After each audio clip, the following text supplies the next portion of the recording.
Le N, c'est le N, c'est le N, c'est le N, c'est le N, N, N, N, N, N, N, N, N, Gazi TV, la chaîne du futur, la chaîne où il faut être resté tous authentiques. Oui, il y a toujours cette intro, toujours aussi dynamique, hein. Oui, oui, je sais, vous la kiffez, je la kiffe aussi. Bon, aujourd'hui, donc on va parler de l'Afrique, on va parler du Sénégal, du peuple sénégalais, du peuple africain. Pourquoi?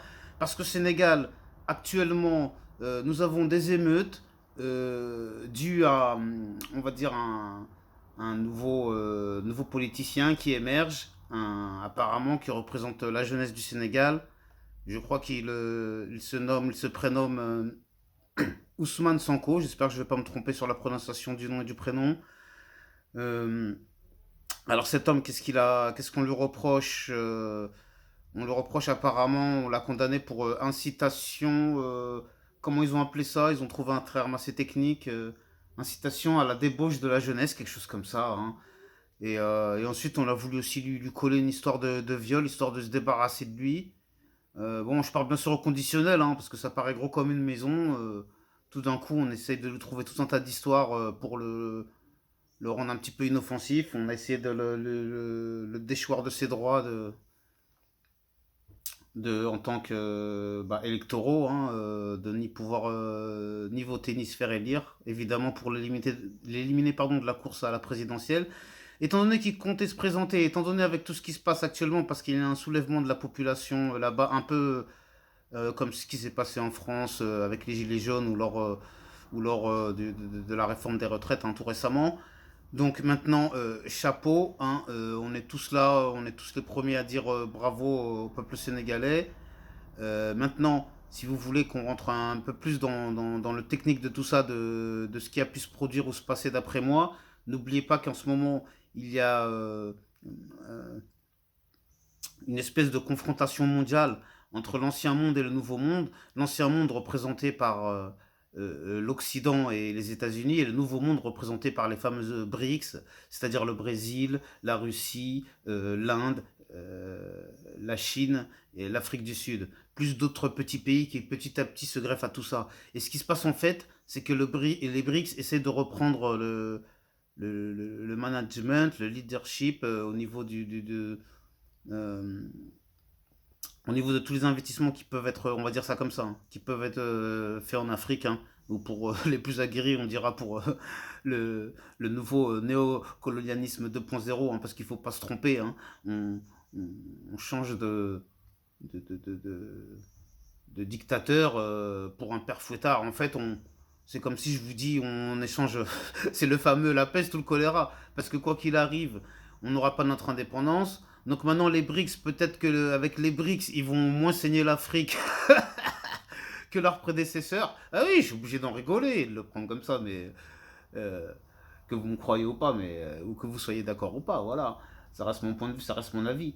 Donc maintenant, moi, ce que je crains, c'est qu'en fait, c'est que malgré tout que la population sénégalaise parvienne à se soulever, qu'il mette au pouvoir cet homme, et qu'ensuite, lui, comme tous les autres, il trahisse son peuple, comme, comme les Africains malheureusement ont coutume de faire, même si ce n'est pas qu'en Afrique, attention, hein, je tiens à le préciser, hein, de la corruption, il y en a dans les pays asiatiques, il y en a au Moyen-Orient, il y en a en Amérique du Sud à foison, il y en a même en Europe, il y en a même en France de la corruption, il y en a partout de la corruption. Après vous allez dire, oui, oui, mais les Africains, vous êtes les rois de la corruption. Oui, oui, ok, parce qu'on a été les rois de la misère, on a mis trop de temps à vraiment bien s'instruire, même si on était loin d'être cons, on était loin de, on a toujours eu, en Afrique, on a eu une culture, ne vous inquiétez pas, on n'a pas attendu l'homme blanc et les Occidentaux pour savoir comment s'éduquer, comment vivre, comment survivre, etc.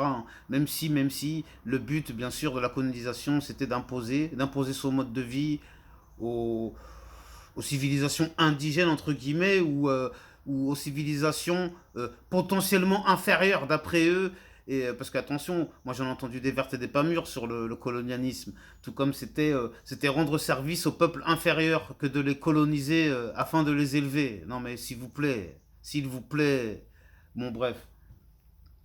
Après, on peut pas trop rentrer dans trop de détails techniques. Toujours est-il que, parce que je sais que ça va vous gonfler, on va dire, oh putain, non, il va commencer à nous faire des débats politiques. On n'est pas là pour ça, nous, on est là pour rigoler avec Ngazi TV. Oui, non, on fait un peu des deux. On fait un peu de sérieux et un peu de rigolade, hein, s'il vous plaît, parce qu'on n'est pas des clowns non plus. Donc, pour revenir à cette histoire d'Afrique et de soulèvement, de rébellion, de réveil du peuple sénégalais ou du peuple africain, appelez ça comme vous voulez. Donc, est-ce que ce sera juste un petit feu de Bengale? Est-ce que ce sera juste un petit feu d'artifice? Ou est-ce que ce sera vraiment, vraiment quelque chose qui va faire que l'Afrique va rentrer dans une nouvelle ère avec de nouveaux dirigeants qui vont vraiment chercher à,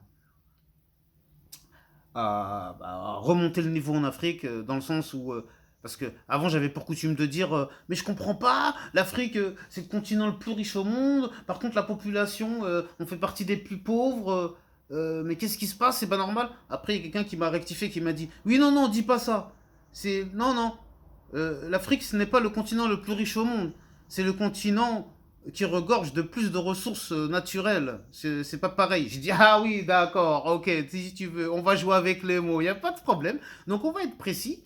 En Afrique, c'est le continent où il y a le plus de ressources naturelles au monde. C'est-à-dire, si vous additionnez, moi j'espère ne pas dire de bêtises, mais il faudrait vraiment être un expert mondial en économie pour me contredire.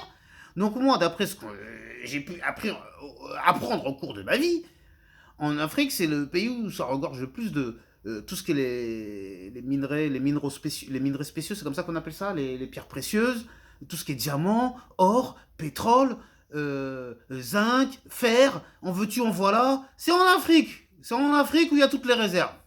Vous n'allez pas me dire non. En tout cas, c'est là où regorge le plus de réserves, c'est en Afrique, je suis désolé. Donc maintenant, si je me trompe, que des experts viennent en commentaire avec des chiffres ou je ne sais quoi pour me dire ok, t'es un imbécile, tu dis n'importe quoi, espèce du hurluberlu que tu es, Ngazi TV. Mais je suis désolé, lorsque j'avance des choses ici, en général, je suis sûr de moi à 80%. Et quand j'en suis pas sûr, je ne manque pas d'utiliser le conditionnel comme je le fais à l'instant, parce que là c'est une bataille de chiffres. Hein. C'est comme quand lorsqu'on parle du déficit de la France. Certains vont dire on a 3000 milliards, d'autres ils vont dire on a 2000 milliards, d'autres ils vont dire on a 2500 milliards. On ne sera jamais d'accord sur les chiffres. Alors que ça parle en plusieurs centaines de milliards, quoi. On parle pas juste en quelques euros. Hein. Bon, allez, j'arrête avant de vous faire mal avec ces histoires de milliards, de centaines, de machins, de ceci, de cela. Quoi qu'il arrive, prenez bien soin de vous et de vos proches, que Dieu vous protège. Amen, amen. Shalom, pas de jaloux, à bientôt. Force et courage au peuple sénégalais. Que Dieu vous donne la force, que Dieu vous guide, que l'Afrique se réveille, que l'Afrique retrouve ou trouve le rang qu'il mérite ou qu'elle mérite. Je ne sais pas si je dois employer le féminin ou le masculin. Je suis perdu avec votre mégenrage. Allez, allez, c'était la petite blague de la fin. Restez tous authentiques. À bientôt. Ngazi TV, la chaîne du futur, la chaîne où il faut être. N'oublie pas de liker, de machin, de mettre ta cloche, t'abonner, mettre un commentaire, dire que sur Ngazi TV c'est trop le top. Comment ça se fait que t'as pas déjà 100 000 abonnés? Mais ouais, moi aussi je comprends pas. C'est scandaleux. Je vais porter plainte.